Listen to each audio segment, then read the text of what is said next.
আঙিনায় তারা এসেছিল। তো নির্বাচনী আঙিনায় এটা তো আসলে একটা ব্যর্থ, কোনো সন্দেহ নেই। এটা পরবর্তীতে প্রিজাইডিং অফিসারকে বলা হয়েছে এবং এআরও এ ব্যাপারে এখন অনেক very strict.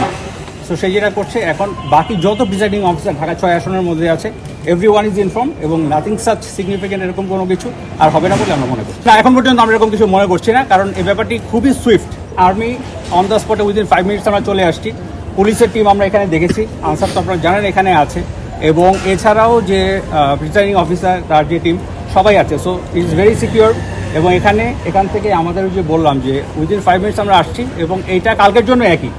So I am sure যে এখানে কোনো কিছু হওয়ার কোনো সম্ভাবনা নাই, সবাই খুব নিশ্চিত ভোট দিতে আসবে, এটাই আমি মনে করছি। আমরা এটা দেখেছি, অভিযোগটা আমরা দেখেছি, দেখার পরে এখন ফার্স্ট কাজ হচ্ছে আমাদেরকে ব্যাপারটাকে সমাধান করা, তাই তো?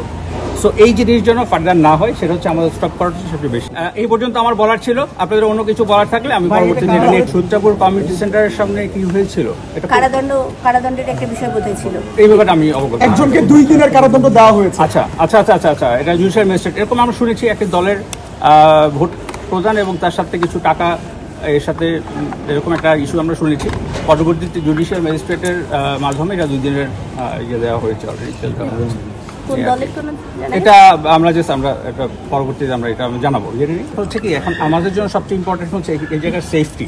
কালকে যেন অবাধ সুষ্ঠু নির্বাচন হয়, এখানে যারা ভোটাররা আছে, আমাদের ফোকাস কিন্তু আজকে ভোটাররা কালকের জন্য, তার জন্য নিশ্চিন্তে এখানে আসতে পারে। That is the main purpose.